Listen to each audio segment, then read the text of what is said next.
बिस्मिल्लाहिर्रहमानिर्रहीम। अस्सलाम वालेकुम नाज़रीन, 2 दिन से मैं देख रहा हूँ कि हाफिज साद रिजवी साहब तहरीके लब्बैक के खिलाफ एक नया महाज खोलने की कोशिश की जा रही है। मसलिक लेवल पे इख्तलाफ डालने की कोशिश की जा रही है। जो लोग भी साजिशी हैं, चाहे वो साजिशी हैं, चाहे वो फेक आइडियो वाले हैं, या चाहे वो कुछ लोग होते हैं जिनको सोचने समझने की सलाहियत ही सिर्फ इतनी होती है, कोई भी है, तो मैं अक्सर कोशिश करता हूं कि जो इंटरनल मामलात होते हैं उनके ऊपर मैं वीडियो कम बनाता हूं, लेकिन कुछ ऐसे यानी कि चीज़ें सामने आ जाती हैं कि मजबूर हो जाता हूं कि उनकी वजाहत देना या अपनी राय देना मैं लाजमी समझता हूं। तो आज इसके ऊपर नाज़रीन मैं अपनी राय देना चाहूँगा कि जो लोग हाफिज साद रिजवी साहब के ऊपर तनकीद कर रहे हैं, तहरीके लब्बैक के ऊपर तनकीद कर रहे हैं, ख़ासकर अतीक अहमद अमान साहब की तरफ से जब कुछ वीडियो या पिक्चर सामने आई तो मसले के देवबंद को बुनियाद बनाकर यानी कि तनकीद की जा रही है हाफिज साद रिजवी साहब के ऊपर या तहरीके लब्बैक वालों के ऊपर। नाज़रीन, सबसे पहली बात यह है कि पहले तहरीके लब्बैक और दावत इस्लामी को लड़ाने की कोशिश की जा रही है, अभी भी कोशिश होती है। अमीर अहले सुन्नत अलियास कादरी साहब का भी बयान आ गया, वो भी साद रिजवी साहब के लिए, अनस रिजवी साहब के लिए दुआ भी कर रहे हैं। तहरीके लब्बैक वालों के लिए जितने भी उनमें कारकुन हैं सबके लिए वो दुआ भी करते हैं। बाबा जी अक्सर वजाहत फरमाते थे, साद रिजवी साहब ने कहा है, लब्बैक की मजलिस शूरा ने कई बार वजाहत दिया है कि हमारे कोई इख्तलाफ नहीं है उनसे। बाकी डॉक्टर आसिफ जलाली साहब के जो पैरोकार हैं या तहरीके लब्बैक हाफिज साद रिजवी साहब के हैं, तो इनकी नोक झोंक ज़्यादा लगी रहती है। तो मेरा इन दोनों के लिए एक पैगाम है, अगर आप हो सके तो आप मेरी गुजारिश है कि आप थोड़ा टाइम निकाल के मेरी वीडियो सुनना। नाज़रीन, जब मैंने तहरीके लब्बैक को ज्वाइन किया, ज्वाइन से मुराद जब मैं कोई तहरीके लब्बैक का ओहदा मेरे पास नहीं है, इमरान खान को छोड़ के मुझे अच्छा लगा कि तहरीके लब्बैक वाले ठीक है, मैं तहरीके लब्बैक की तरफ जाता हूँ सियासी तौर पर, यानी कि मैं इस जमात को सपोर्ट करता हूँ। इससे पहले मैं कट्टर किस्म का बरेलवी था और अल्हम्दुलिल्लाह आज भी हूँ। मैं अपने आप को कट्टर बरेलवी समझता हूँ। बरेलवी मसलिक लेवल पे बात ना करना, मसलिक लेवल पे बहस ना करना, मसलिक लेवल पे कोई वीडियो ना बनाना, इसका हरगिज़ ये मकसद नहीं है कि मैं मसलिक पे यानी कि फिर गया हूँ जब मैं अपने मसलिक लेवल पे नरमी पैदा की है, नहीं, इसका ये मकसद नहीं होता है। सबसे पहले मसलिक लेवल पे जिसको मैं समझता था कि मेरा अमीर है वो डॉक्टर आसिफ जलाली साहब थे। मैं तकरीबन देवबंदी हो चुका था, तो डॉक्टर आसिफ जलाली साहब की वीडियो सुन के, खासकर उनके जो अकीदा सेमिनार तो हैं वो सुनकर मैंने अपना अकीदा मजबूत किया बरेलवी के हिसाब से। तो मैं बहस भी मेरी बरेलवियों से होती थी, फेसबुक के ऊपर, सोशल मीडिया के ऊपर, ग्राउंड के ऊपर। देवबंदी बरेलवी के हिसाब से मैं फुल सपोर्ट करता था बरेलवियों को। इंडिया के बहुत से मनाजरे हैं मेरे पास मौजूद होते थे, काफ़ी लोगों से मेरा इंडिया में भी राब्ता था। लेकिन जब तहरीके लब्बैक वजूद में आई, इमरान खान को मैं सपोर्ट करता था और इमरान खान को मैंने छोड़ा क्यों, जब आसिया मलूना का मैंने केस के ऊपर दिलचस्पी ली, मुमताज़ कादरी शहीद की केस के ऊपर मैंने दिलचस्पी ली, तो मैंने ये सोचा,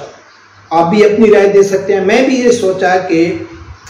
आजकल फॉर एग्जांपल के तौर पे मैं आपको बताता हूं कि आजकल कोई ऐसा घर नहीं है कि जिस घर में भाइयों का झगड़ा ना हो। जमीन जायदाद के ऊपर झगड़ा है, रिश्तों के ऊपर झगड़ा है, कई चीजों के ऊपर झगड़ा है, दुश्मनियां हैं, खुशी गमी पे एक दूसरे को नहीं बुलाते हैं, लेकिन अपने घर से बाहर किसी दूसरे खानदान, किसी दूसरे यानी कि आप हम जैसे जात की कह सकते हैं, जात के आपका झगड़ा हो तो सब भाई इकट्ठे हो जाते हैं कि नहीं जा, अब हमारा बाहर के लोगों से झगड़ा है। तो नाज़रीन, जब मसला पाकिस्तान की इज्जत का आ जाए, मसला यहूद व नसारा की साजिश को नाकाम करना हो, पाकिस्तान में यहूद व नसारा का असर रसूख इस हद तक बढ़ जाए कि हमको यानी कि एज ए मुसलमान अपना दीन का दफा करना भी मुश्किल हो जाए, तो फिर मसलिक लेवल के जो इख्तलाफ हैं उनको पीछे रखकर जो बेसिक चीज़ है हम उसके ऊपर हमको इकट्ठा होना चाहिए। मेरी ये ज़ाती राय है। बाकी जो एतराज़ कर रहे हैं देवबंद हजरात की तरफ से मैं बाद में जाऊँगा कि उनकी क्या कुर्बानियाँ हैं, कितने वो अच्छे हैं या कितने वो बुरे हैं, वो तो बाद में आपको बताता हूँ। लेकिन जो साद रिजवी साहब के ऊपर तनकीद कर रहे हैं, डॉक्टर आसिफ जलाली साहब के पैरोकार हैं या दावत इस्लामी वाले भाई हैं, तो भाई कोई मेरे बात से इख्तलाफ करे तो उसको हक है पूरा। मैं ये समझता हूं कि इनका तन्ना मजबूत है, आगे इनकी शाखें हैं, शाखें आपस में तूफान आते हैं, बहुत सारे मुश्किल हालात आते हैं, टूट भी जाती हैं, टकराती भी हैं, तो बड़ी शाख गिरती है, वो नीचे वाली को दबा भी देती है, लेकिन इनका तन्ना मजबूत होता है। जो बेसिक हमारा रिश्ता है वो मजबूत है, बाकी आगे काम करने का तरीका अलग अलग है, उसमें इख्तलाफ हो जाता है, भाइयों में भी इख्तलाफ होता है। तो मेरी नज़र में तो मैं तो तीनों को सर का ताज समझता हूँ, चाहे वो अमीर अहले सुन्नत डॉक्टर अपना इलियास कादरी साहब हैं, चाहे वो डॉक्टर आसिफ जलाली साहब हैं, वो चाहे वो साद रिजवी साहब हैं, इनको मैं सर का ताज समझता हूँ मसलिक लेवल पे। बाकी जो सियासत है वो एक अलग चीज़ है। अब बात करते हैं कि जो देवबंदी के हवाले से तनकीद कर रहे हैं कि भाई डॉक्टर आसिफ जलाली साहब की तरफ से भी तनकीद आई है, मैं उसमें नहीं जाना चाहता हूँ कि वो कहते हैं कि भाई साद रिजवी साहब देवबंदियों से हाथ क्यों मिला रहे हैं, जब देवबंदियों को यानी के साथ क्यों मिला रहे हैं। अच्छा नाज़रीन, इसमें मेरी जो राय है वो तो मैंने बता दिया है कि हमको मसलिक लेवल को छोड़ के जो बुनियादी चीज़ है ख़त्म नबुव्वत, नामूस रिसालत, अच्छा उसके अलावा गरीब आवाम पाकिस्तान की थी गई, या पाकिस्तान में निज़ाम मुस्तफ़ा सल्लल्लाहु अलैहि वसल्लम के लिए जो तरीके लबैक अपना आगे निकली हुई है, तो जो मसले के देवबंद वाले हजरात हैं वो अक्सर साद रिजवी साहब की तारीफ करते रहते हैं, सपोर्ट करते रहते हैं। तो मेरा उन बरेलियों से गुजारिश है कि जिनको एतराज़ है कि ये क्यों आ रहे हैं, तो भाई आप लोगों ने कभी सिखों से एतराज़ तो नहीं किया। हाफिज साद रिजवी साहब हिंदुओं को गले मिल रहे थे, उसके ऊपर भी आप लोगों ने एतराज़ नहीं उठाया। साद रिजवी साहब ईसाइयों को गले मिल रहे थे, आपने उनके ऊपर भी एतराज़ नहीं उठाया। क्यों कि चाहे वो सिख थे, चाहे वो हिंदू थे, चाहे वो ईसाई थे,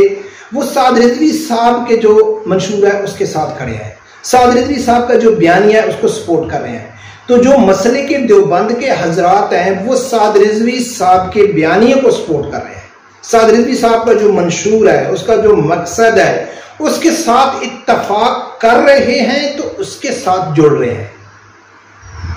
साद रिजवी साहब ने कहीं भी जाके किसी सिख बरादरी के पास या नॉन मुस्लिम की हम बात करें, या मसलिक लेवल पे किसी भी देवबंदियों के घर में जाके या अहले हदीस के घर में जाके,